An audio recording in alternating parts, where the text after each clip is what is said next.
Have you ever asked the question why some cars sell like hotcakes and other ones so badly that they end up going out of business? Well, that's a complicated question, and it's not the same answer for every single vehicle. A lot of these car manufacturers do a lot of hard work to try to understand what the market wants, needs. Companies like Nissan on the verge of going out of business. Companies like Jaguar going out of business potentially. And while other brands, they can't get their cars out fast enough to market, like Toyotas and Hondas. People are constantly lining up waiting to get some of the product. What's going on? Why do some cars sell so fast and other ones are just destined for doomsday? The first one we're talking about is Toyota. Here's a classic example. Toyota has that reputation. While some car manufacturers have a reputation for having problems, transmission, engine issues, a lot of manufacturers seem to just be plagued with issues. Brands like Toyota have this brand reputation for durability. Toyotas, Lexus vehicles, Hondas, all of those brands have this ongoing reputation. That being said, some of that seems to be getting tainted these days with some of the big issues that even Toyota's dealing with. But for the most part,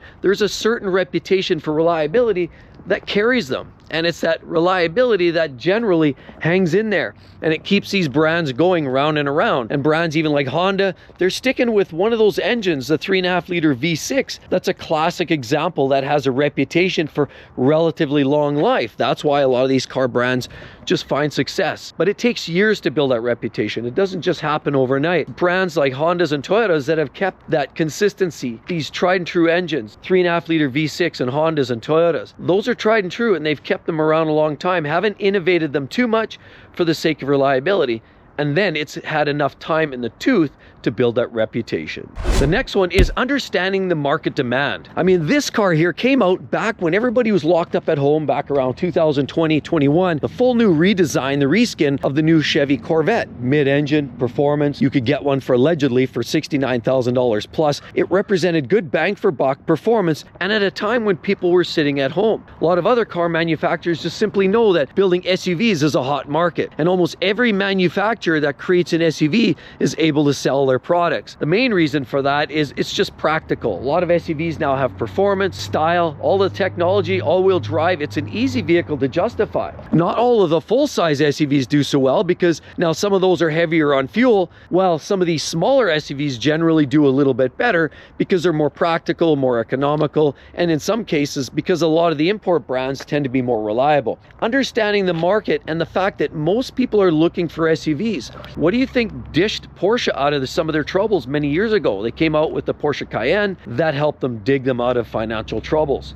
We see even Lamborghini Urus, that's really gave them the big boost and the finances to continue developing some of their supercars because the SUV sales. See, SUVs are popular, and knowing that market is all it takes for a lot of car brands just to keep the lights on. If you're liking the video so far, you're gonna love the rest of the channel. Be sure to hit that subscribe button down below, and don't forget the notifications bell so you know when the next amazing videos come. Another major point why some manufacturers do particularly well is competitive pricing. You look at these two brands, we've got Hyundai and we've got Honda. Why doesn't everybody buy a Honda when everybody knows that there has been a plague of issues, a plethora of problems with Hyundai problems in some of their Theta 2 engines, some of their engines burning oil, broken rings. Of course, there have been roadside fires. That's because what you're getting is competitive pricing with a lot of these vehicles, and they're offering up a motivation that a lot of these premier priced vehicles just can't offer.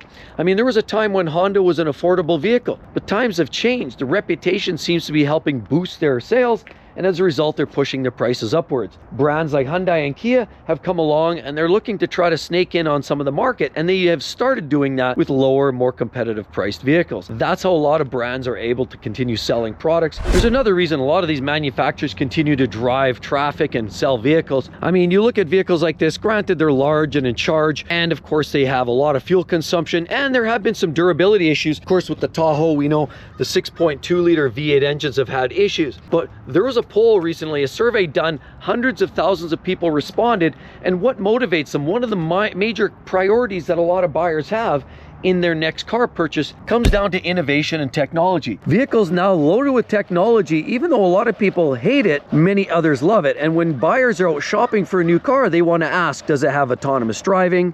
Is it hybrid? Does it have the latest big screen? Does it have all these safety features that the previous generation didn't have? Because we know a lot of technology these days is expensive. It's expensive to manufacture, it's expensive to maintain. Sometimes things fail, sensors fail. It becomes a very pricey proposition. But on the front end, people are shopping for that. They want to have all of that tech, believe it or not. A lot of people want the simple and the basics, but push come to shove, even when that simple and basic vehicle is offered to the market. And what we saw with Stellantis recently, when they said that we tried to create a very bare bones truck, what all the consumers were asking for with crank windows and rubber floors, they built that in a tradesman and nobody bought it. Nobody wants that. Ford has an XL F-150. Nobody wants that. Those are work trucks. And so very few people, even though they say that they want something cheap and basic, push come to shove, when it's time to pull out the checkbook, most people are looking for the latest in technology. For those few people that are looking for EVs, they're asking about range and autonomous driving. It's technology that people are curious about, and that helps keeping some of these brands afloat. While not every brand offers the full host of technology, as long as you have some of those features available, it's bragging rights, and honestly, that's what it takes to get these vehicles sold. Another problem that a lot of manufacturers had, particularly back in 2020-21, is something that can impact whether you sell cars or not. And one thing that helps car manufacturers sell is a quality, reliable supply chain. Now, we know Toyota has had some struggles. A lot of their parts came at a time, a lot of the factories, as well as Toyota themselves, closed down factories the end of 2019, as well as 2020 and 21, meant that there was a limitation on supply chain, and they couldn't sell the vehicles at the rate that customers were asking. And so there was a backlog. There was a stronger demand, and coincidentally enough, Toyota realized that the delivery on time method was the best way to provide a vehicle on time, but not allow buyers to negotiate on pricing, because if you didn't have inventory on the lot, you couldn't negotiate. So that allowed Toyota to sell their vehicles at maximum pricing, no discounts, no dickering, sell the price as is, where is. But ultimately, supply chain can halt you in your steps. And Toyota was one of those brands, along with many others, that back in the day had some supply chain challenges. And if you have too many supply chain issues, like deliverables on chips, deliverables on body panels, electronics and tech, and a lot of those parts are designed outside of the manufacturer. I mean, electronics are quite often third-partied out just for the sake of efficiency. Most of these brands don't build their own computers and CPUs, so they sub it out. A lot of brands, of course, use transmissions like the ZF 8-speed auto. If you have a problem at the vendor end of the supply chain, you can't sell a car, you can't move a vehicle, and you can't sell them. And unfortunately, having a weak supply chain was an impact, and we saw what happened back in 2020. But car manufacturers that have a quality, reliable supply chain meant that they can get vehicles to market as quick as they possibly needed to. Have you heard the phrase "in the eye of the beholder"? I mean, have you ever heard people too, they open up a magazine and they comment about the latest redesign of this pickup truck or that SUV? That's right, because style, design is something that a lot of people value. And if you're coming up with innovative new designs that just don't look old tooth and old hat, that's enough to bring people to the bandwagon. Unfortunately, there are car brands that just keep repeating the same old hash and the same old grit, and they can't sell vehicles, and then they wonder why they're not selling. I mean, you look at vehicles like this, and granted, the car market is slumping and slowing down where SUVs are picking up the slack. A lot of these cars just really haven't gone through that much innovative change. And if you had a 5-year-old drawing a picture of a car, there's a good chance that they would draw something that ended up looking a lot like this. If you create a vehicle that's not good looking and it's certainly not practical, then nobody's buying it. So a lot of SUVs, that's why they do well. You come out with a great flashy new SUV, maybe has a good reputation for durability, and it has a practicality. Maybe some vehicles have third row seats. This one doesn't, but third row seating. Vehicles that are 4-wheel drive, there's a certain practicality that most SUVs carry these days, and that's why they sell so well. They answer all the questions: performance, technology, all-wheel drive. You can drive it summer, winter, you name it. That's why SUVs have traditionally done very well. They virtually do everything most customers are asking for. It's sort of the jack of all trades, master of none, if you will. And most people are shopping for a car that they can live with on a day-to-day basis. Hence, those are such strong attributes and values that people have when they're looking for a vehicle. And believe it or not, effective marketing is a big function as well to a success of a company. Now, unfortunately, we've seen brands like Jaguar right here go through some serious struggles this last year. They've seen sales drop since 2016 drastically, and then they thought they needed to give it a kickstart. So what did they do? Come up with this massive, drastic marketing campaign, which was a flop. And one would have thought that Jaguar would have learned from the likes of Budweiser or Harley Davidson before them, but they didn't. They had to try it for themselves, and they realized creating a vehicle and then marketing it in such a way that becomes outside of the realm of the vehicle that you're buying in the first place, trying to make it political, trying to exercise your political arm, means that it turns people off. It got so bad that they tossed that consultant and said, scratch that noise, we've got to start this all over again, or there won't be a future for the brand. See, this is something that a lot of brands struggle with. But when you're watching TV and you see brands like Ram talk about how tough and durable they are, and they're focused on people doing work, construction, hitting the off-roads, banging along in the mud, that's appealing to that type of driver. Same thing with Fords, appealing to people that like to do work.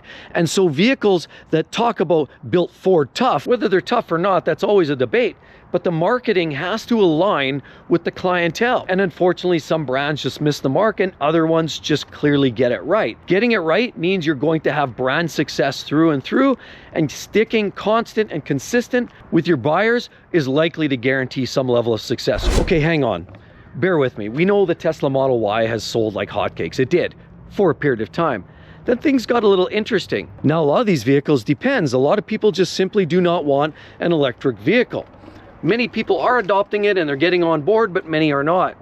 And see, that's ultimately by reading the room, understanding what the buyers want. And a lot of car brands just simply aren't doing that. And they go ahead and produce products that they think that buyers would want, but they quite often miss the mark. And missing the mark is one of the worst ways to shoot yourself in the proverbial foot and not sell any vehicles.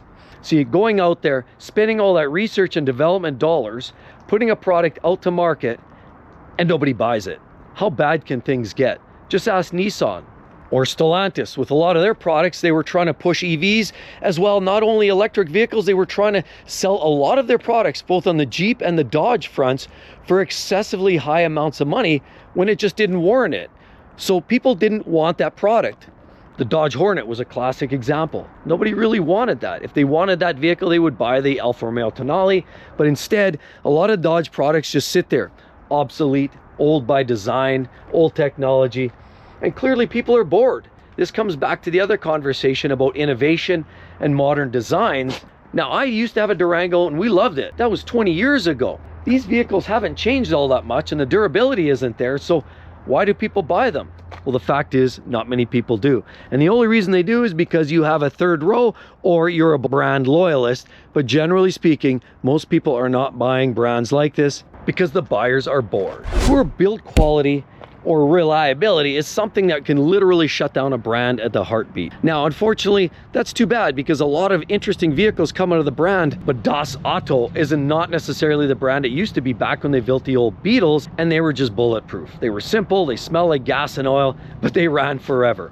Now you have these modern products that just don't have the technology to hold them up. The reliability isn't there, and it just doesn't begin and end with the brands like Volkswagen. In my own personal opinion, the Atlas has had its share of issues, but also the big brother, the Audi, of course, is essentially built in a lot of times the same platforms, the same manufacturer, a lot of the same parts bins, and Audi and Volkswagens are in large the very much the same manufacturer. So brands like this, as well as certain manufacturers like Mercedes and even Jaguar, Land Rover, have all got this reputation that reliability isn't necessarily their game. While there's true loyalists that are looking to buy those products, the fact is if you're trying to build your brand, if you're trying to build the number of buyers looking for your vehicle, you probably want to focus on some of those areas of durability. Rather, brands like Range Rover, Land Rover, while they're wonderful for the first 3 or 4 years, once you hit them out of warranty, there are problems, and they're very expensive problems. And that's the downside with owning these types of vehicles. The overall durability isn't necessarily what people are expecting. When there's a lot of options on the market right now, buying a vehicle that struggles with durability, parts replacement costs are through the roof, annual servicing could be up in that $2,000 to $3,000 just to keep it on the road.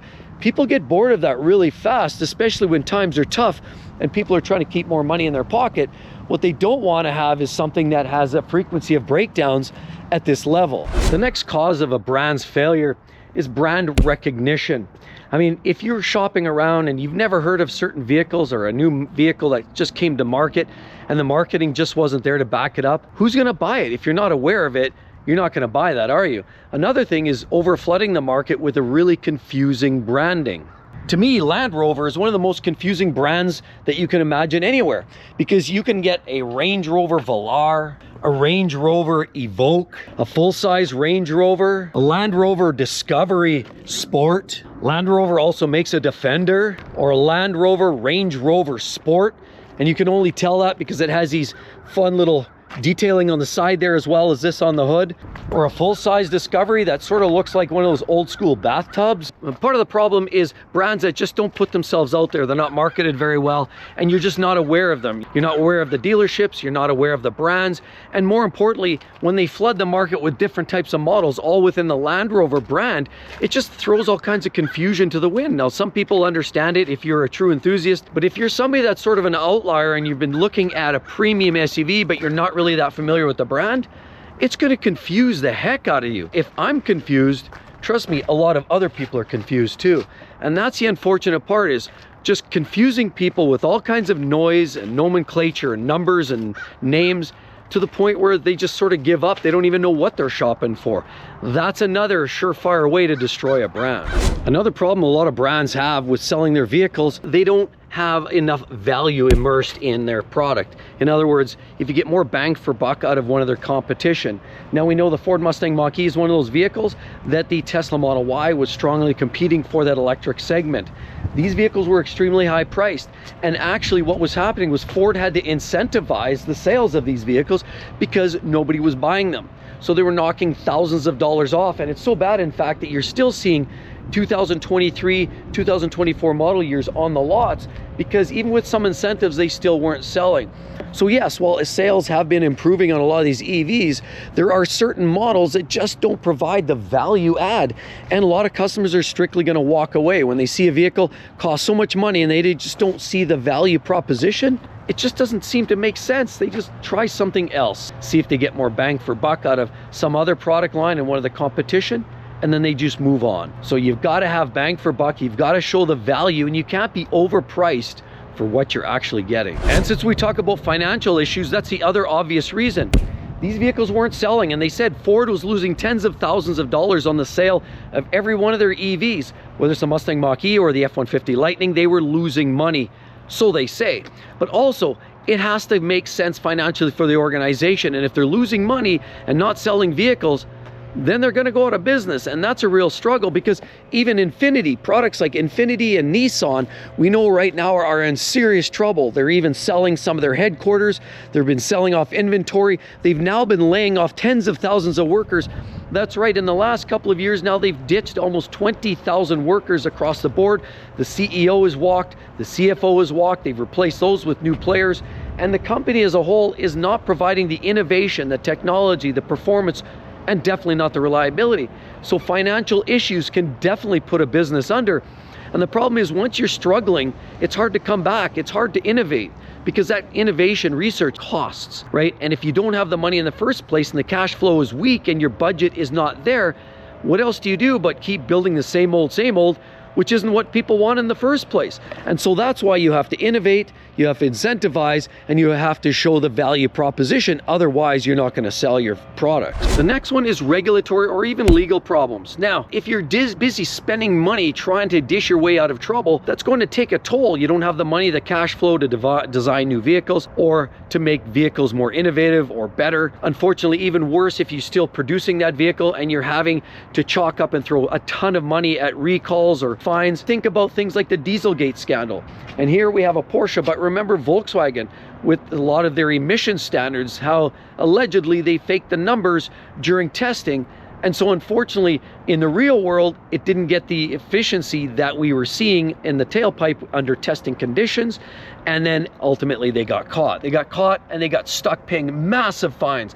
I know somebody specifically who even has a Jetta diesel, and even recognized that there was beneficial for him after the fact, but Volkswagen had to pay out an inordinate amount of money just to dish themselves out of trouble, and reputations like that just never go away. But when you're stuck paying the bill for a lot of those problems, or GM and their 6.2 liter V8s that are catastrophically failing, or even Toyota with some of their problems and the recalls on that new 3.4 liter twin turbo, what do you think is going to happen? They have less money for places that they need it. With all of that said, you want to learn of some of the most reliable cars on the market today? Right there. How about the least reliable? Right there too. I offer both of those up if you've been looking and wondering, trying to find a good quality vehicle. I hope to see each and every one in the next one, everybody. We'll see you real soon. Bye-bye.